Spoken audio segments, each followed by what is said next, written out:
kalian? Siap, Bu. Semangat. Semangat ya, Bu. Selamat ya, Bu. Oke. Sebelum kita memulai pembelajaran kita hari ini, berdoa mimpi kita dalam doa. Mari kita berdoa.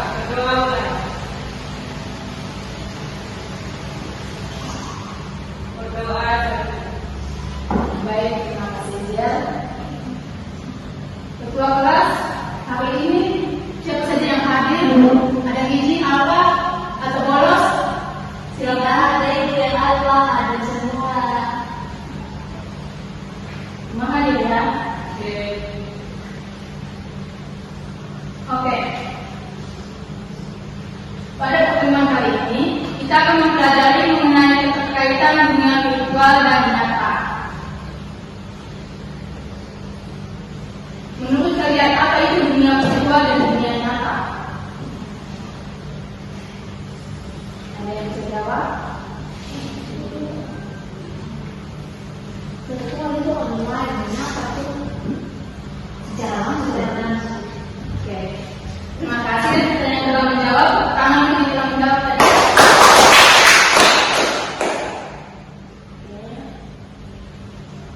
Nah, jadi tujuan pembelajaran kali ini, di mana kalian harus memahami ruang publik virtual dan harus membaca kegiatan keseharian menggunakan ruang publik virtual yang seimbang antara kehidupan di dunia virtual dan dunia nyata.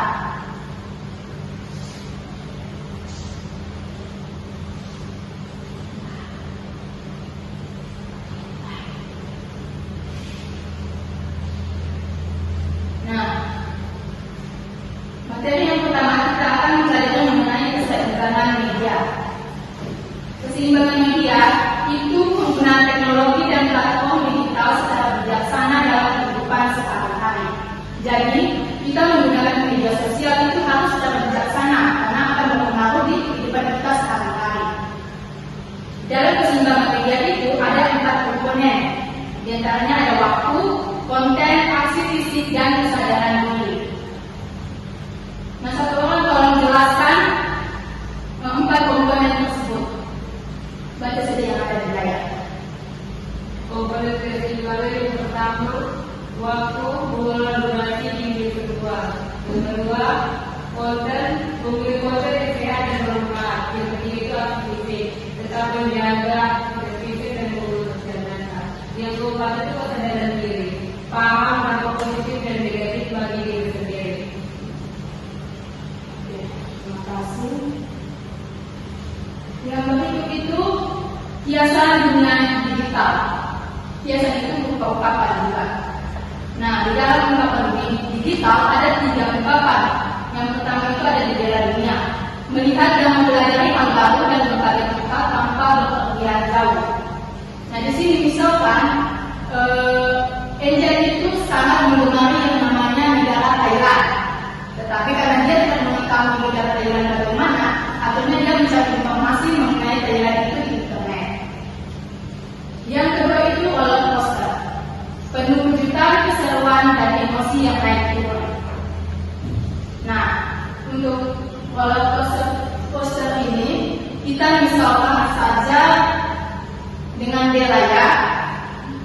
Dia itu sangat menyukai yang namanya dunia hip-hop. Tetapi 1 minggu itu dia tidak menjelajahi dunia hip-hop itu. Dia tidak mencari informasi apapun berkaitan dengan dunia hip-hop. Tiba-tiba saat dia mencari informasi, ada satu idol hip-hopnya itu terjerumus ke dalam sebuah kejahatan. Nah, di situ dia akan merasa kaget, dia akan merasa emosi yang naik turun dari berita tersebut. Yang ketiga di situ ada pesta ramai, di mana tempat bertemu orang dengan latar belakang berbeda, terkadang riuh tapi menyenangkan. Di sini kita misalkan saja seperti seseorang bermain game. Di dalam game itu kita bisa bertemu dengan berbagai teman-teman atau orang-orang dari berbagai dunia. Di situ kita bisa mempelajari berbagai struktur budaya, struktur daerah mereka. Sampai di sini sudah paham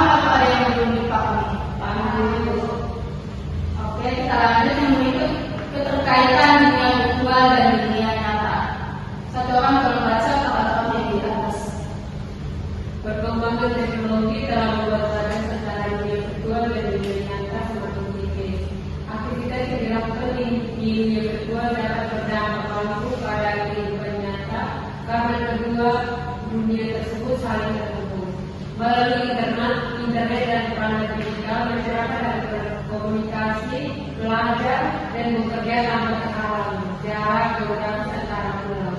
Berbagai aktivitas di dunia virtual telah memberikan dampak nyata dalam kehidupan sehari-hari di masyarakat antara lain seperti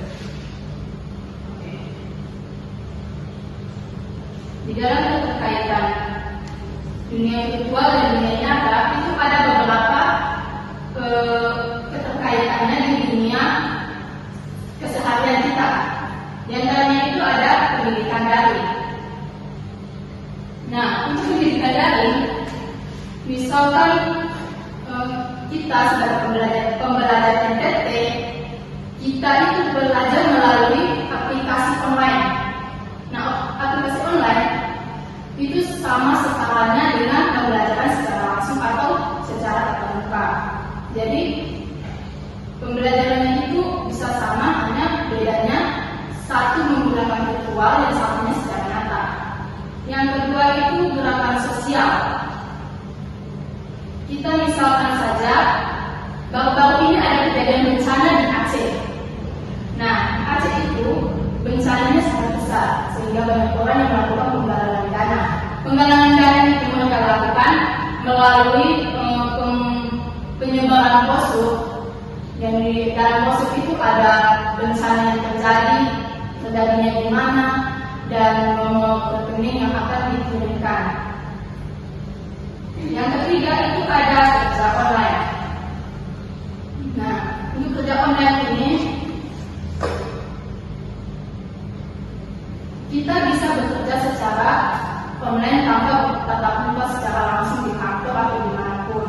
Jadi kerjaan itu bisa di rumah saja tanpa harus ke manapun. Dan kerjaan juga melalui internet. Sampai sini ada yang paham? Kalian rumah ya? Semangat. Ya, kita berdiri. Kita perenggangan sedikit.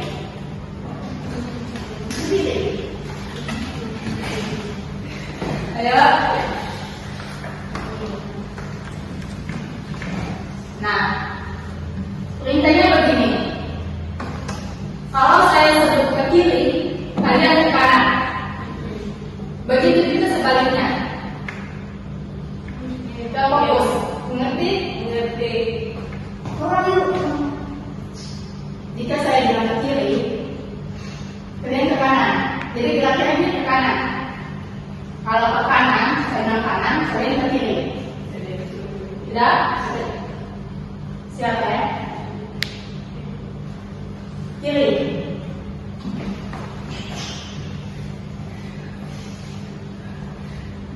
Kanan.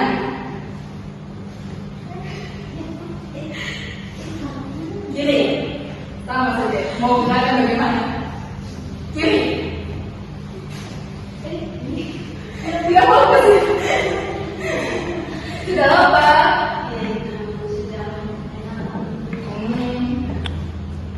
Satu kali lagi. Kiri. Kanan. Kanan. Oke, satu kali dulu kita.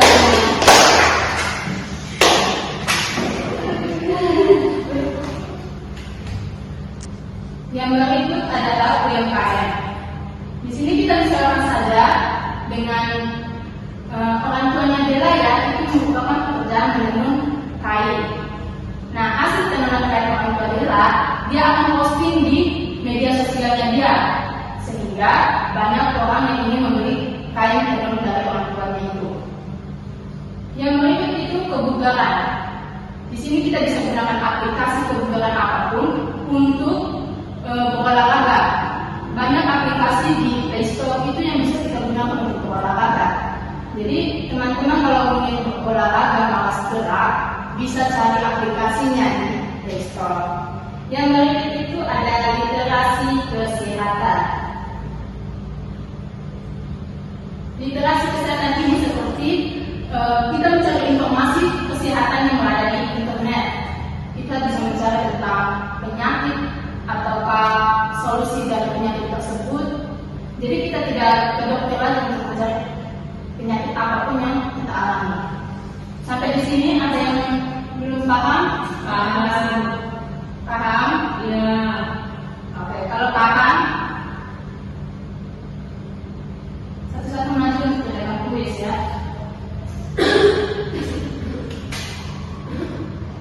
Di sini ada 10 soal, tapi coba kerjakan 5 soal saja. Siap, Ibu. Sudah menghemat waktu karena bilangnya kalian sudah lapar. Bisa ulangan semuanya? Dari ini. Itu saya. Anjay.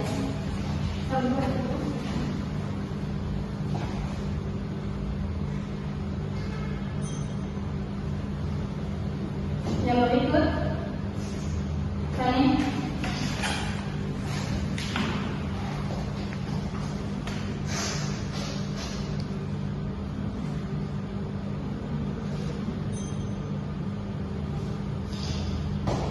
Jelas. Apa kegiatan yang didorong oleh media sosial di NTT?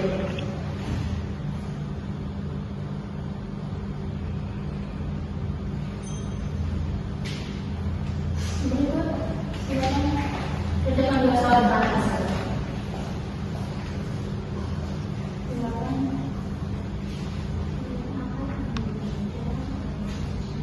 Itu dulu.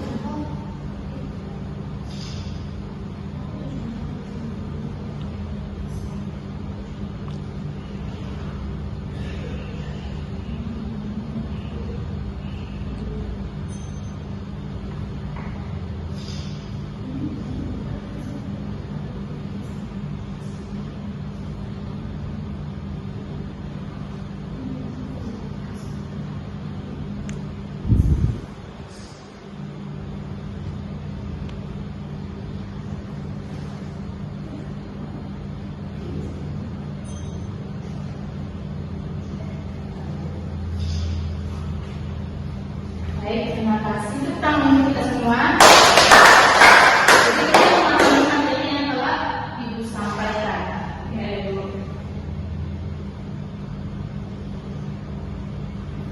Oke, untuk materi kali ini, Ibu ada bagikan 2 tugas, di mana ada tugas individu dan tugas kelompok. Nah, untuk tugas kelompok, kalian bisa pilih kelompoknya sendiri-sendiri. Tugasnya dikirim ke minggu depan dalam bentuk PDF ya, dan dipresentasikan. Ya. Oke. Satu orang tolong bagi kesimpulan pembelajaran kali ini. Kesimpulan pembelajaran hari ini diterlihat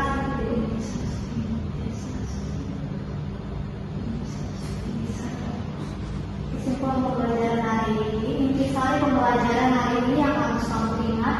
Yang pertama itu gunakan internet untuk meningkatkan kualitas hidup, bukan mengurangi. Yang kedua, jadwalkan waktu digital detox atau bebas dulu secara rutin setiap hari. Yang ketiga, prioritaskan interaksi sosial nyata, terutama menjaga tradisi kumpul keluarga di NTT. Terima kasih. Jadi itu saja pembelajaran kita hari ini. Untuk minggu depannya kita akan mempelajari mengenai memilah informasi bersifat privat dan publik. Kalian pelajari materi tersebut karena minggu depan saya mulai dengan kuis. Sebelum kita pulang ke kelas, kami pimpin kita dalam doa. Teman-teman semua, mari kita berdoa.